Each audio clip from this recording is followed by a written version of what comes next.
Hello and welcome back to Pharma E class. I am Anindya Goswami and we were discussing flow of fluids, which is your chapter in unit 1.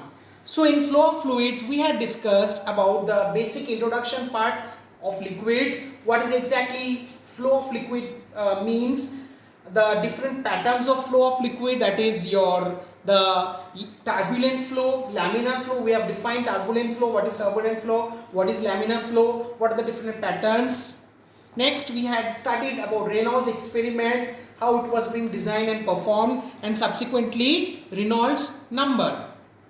We have quantified Reynolds number, which is a fraction of inertial forces divided by the viscous forces, and certain inferences were also drawn and certain limits were also drawn from Reynolds number, that if Reynolds number, if the value of Reynolds number is less than 2000, it indicates the flow of the fluid is to be laminar, and it is greater than 4000, it indicates that the flow is said to be turbulent. And if it lies somewhere between 2000 to 4000, the flow changes between laminar to turbulent.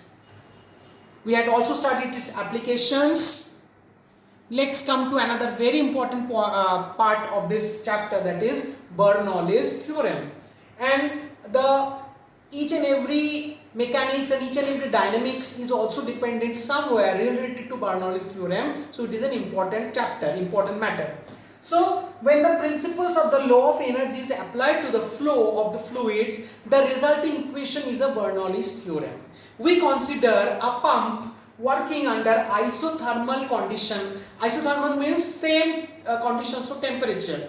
Isothermal conditions between point A and point B. So point A and point B, that isothermal condition is to be maintained.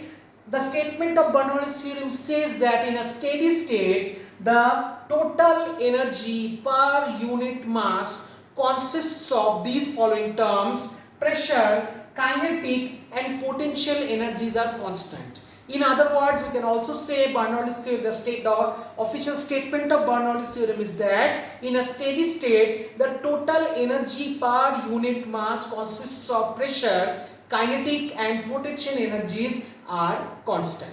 So this is a pump, and this is, if we consider the flow pattern like this, so frictional energy is denoted by capital F, and kinetic energy gives as U square A divided by 2G, and pressure energy is divided by PA divided by rho AG, and each individual terms are exactly the same, that is rho implies the density pattern and G implies the gravity pattern.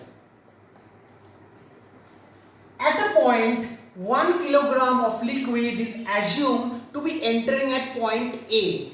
The first point where it is being assumed in this experiment, in this theorem, in the postulate of this theorem, that 1 kilogram of the liquid is assumed to be entering at point A. Then the pressure energy is quantified as PA divided by G rho A, where PA is the pressure at the point A, G is the acceleration due to gravity, and rho is the density of the liquid.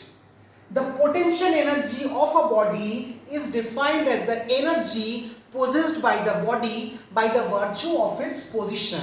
So potential energy can be quantified as XA. Kinetic energy of a body, which is another factor of the Bernoulli's theorem, it is defined as the energy possessed by the body by virtue of its motion. So kinetic energy is U square A divided by 2G.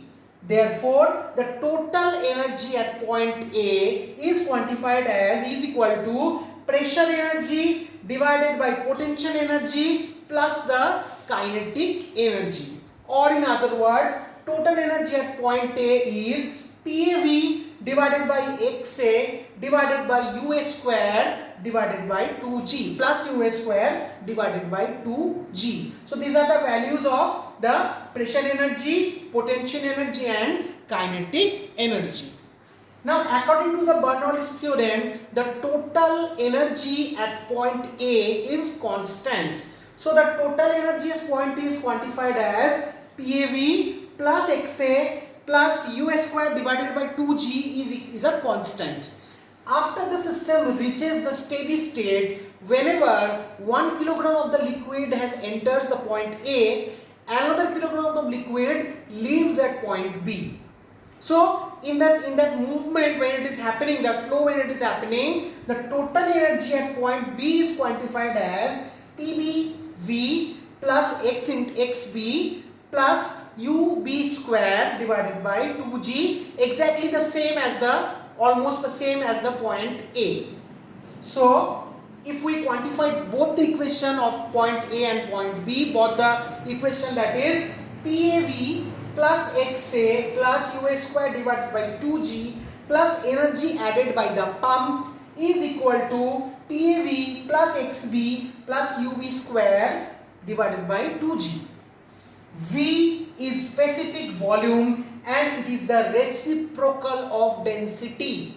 That is another important factor which is being introduced here. That theoretically all kinds of energies involved in fluid flow should be accounted, and definitely when the flow has been done by the pump only, so the pump has also added certain amount of energy.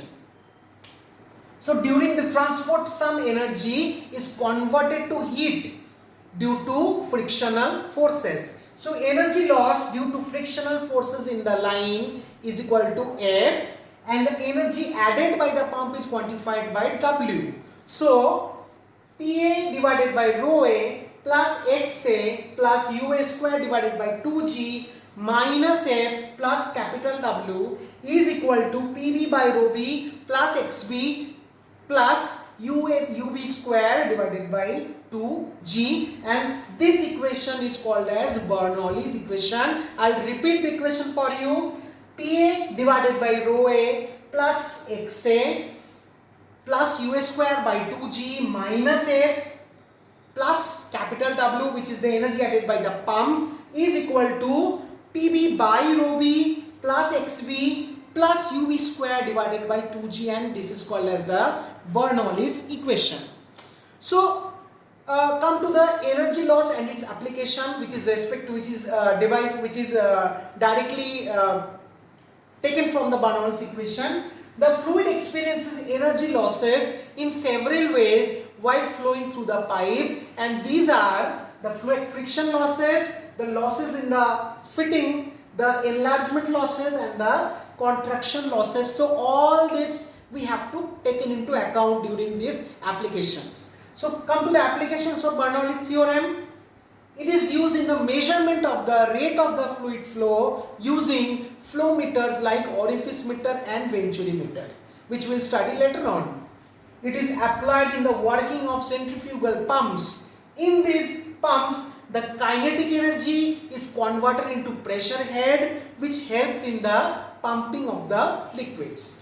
And it is easy to measure heights and apply them as energy terms, which is a contribution of Bernoulli's theorem, and we subsequently will see in those machines or in the apparatuses, each and everywhere Bernoulli's theorem is somewhere being applied. So these are the measurements of rate of fluid flow as well as pressure. Method of measuring the rate of flow can be classified as follows, like the hydrodynamic methods and maybe some direct displacement or dilution method or direct weighing or measuring. Let us come to them one by one. So the hydrodynamic methods are the more common or the commonest, as we can say. So rate of fluid flow we can measure primarily by the hydrodynamic methods, which includes the apparatus called as orifice meter, venturi meter, pilot tube, and rotameter. Next, we can also measure by the direct displacement method with the help of disc meters and current meters. Next, there are also some other methods like dilution method and direct weighing or direct measuring method. Next, if we want to measure the pressure management is given by these apparatuses like simple manometers, inclined manometers, and differential manometers. In the next class, we will start with these methods of measuring. Thank you.